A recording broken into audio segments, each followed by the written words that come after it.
जय श्री राधे कृष्णा दोस्तों, आप सबका हमारे चैनल मोटिवेशन की दुनिया में स्वागत है।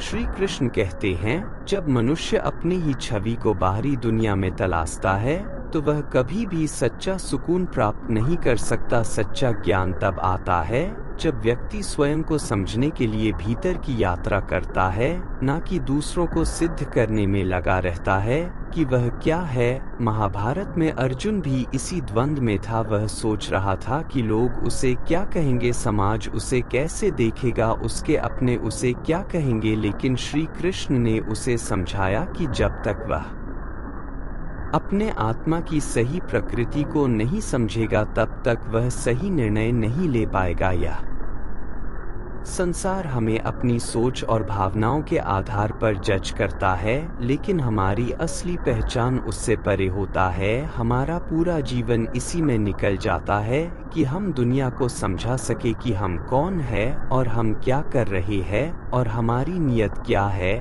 लेकिन अगर हम एक पल के लिए यह कोशिश करना बंद कर दें और खुद से यह सवाल करें कि मैं वास्तव में कौन है, तब हमें भीतर से आवाज मिलेगी जो हमेशा शांत थी, लेकिन हम ही उसे सुनने को तैयार नहीं थे। कई बार हमें ऐसा लगता है कि हमें अपने विचारों, भावनाओं और फैसलों को दूसरों के सामने सही साबित करना जरूरी है, लेकिन यह करना हमें थका देता है और हमारी ऊर्जा व्यर्थ चली जाती है। सच तो यह है, दुनिया के हर व्यक्ति की अपनी अपनी सोच होती है और हर कोई हमें अपनी दृष्टि से देखता है।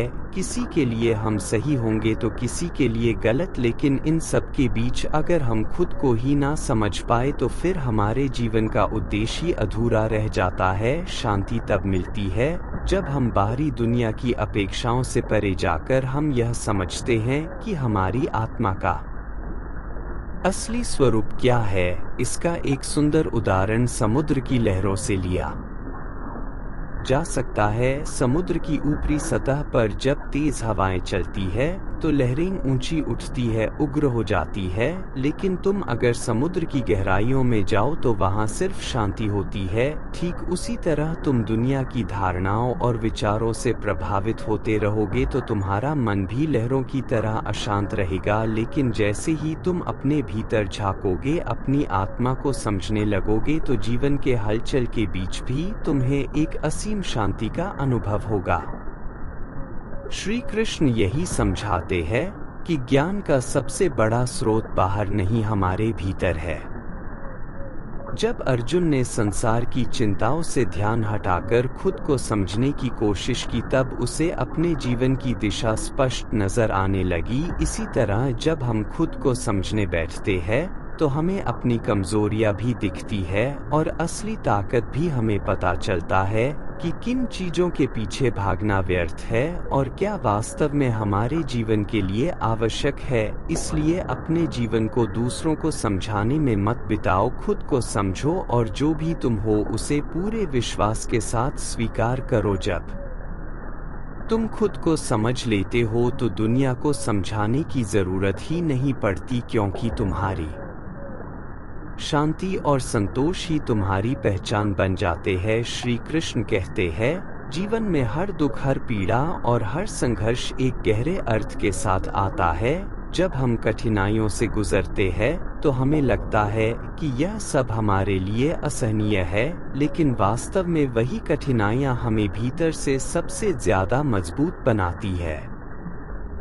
एक बीज को विशाल वृक्ष बनने से पहले धरती के अंधेरे में धकेला जाता है, उसे मिट्टी में दबाया जाता है, उसे पानी से गुजरना पड़ता है और उसे धूप सहनी पड़ती है, लेकिन इन सब के बाद ही वह एक विशाल वृक्ष बन पाता है। महाभारत में अर्जुन का जीवन भी इसी सच्चाई को दर्शाता है। जब युद्ध का समय आया तो वह अपने ही अपनों के विरुद्ध खड़े होने की तकलीफ से गुजरा। उसने सोचा कि यह सब अन्याय है, यह पीड़ा उसे अंदर से तोड़ देगी, लेकिन श्री कृष्ण ने उसे समझाया कि यही संघर्ष उसके भीतर से वह शक्ति जगाएगा जो उसे अपने कर्तव्य निभाने में उसे सक्षम बनाएगा। हमारी जिंदगी में भी ऐसा ही होता है। जब हम कठिन समय से गुजरते हैं तो हमें लगता है यह हमारी सबसे बुरी स्थिति है, लेकिन असल में यह वह समय होता है जब जीवन हमें मजबूत बना रहा होता है। एक लोहे को अगर तलवार बनना है तो उसे आग में तपना पड़ता है, हथौड़े की मार सहनी पड़ती है।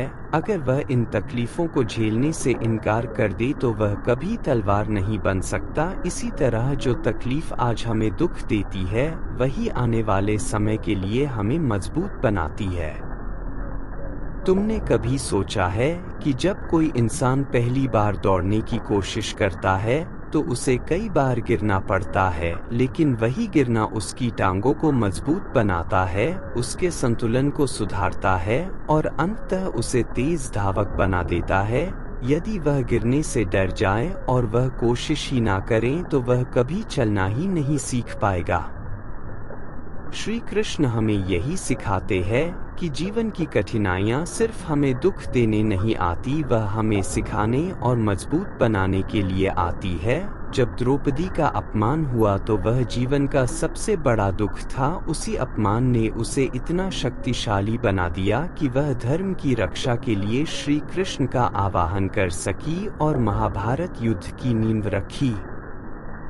अगर तुम किसी भी परिस्थिति में संघर्ष कर रहे हो, अगर तुम्हें लगता है कि जिंदगी सिर्फ तुम्हें तकलीफ दे रही है, तो याद रखना यह सब तुम्हें अंदर से मजबूत करने के लिए हो रहा है। जैसे ही तुम उन कठिन पल को स्वीकार कर लोगे, वैसे ही तुम देखोगे कि वह तुम्हें भीतर से नए रूप में ढाल रहे हैं। इसलिए अपने संघर्षों को देखकर दुखी मत हो, बल्कि यह सोचो कि यह समय तुम्हें किस तरह से मजबूत बना रहा है, क्योंकि जब यह समय बीत जाएगा तो तुम पहले से कहीं अधिक मजबूत और आत्मनिर्भर बन चुके होंगे। यही जीवन का नियम है, यही श्री कृष्ण का संदेश है।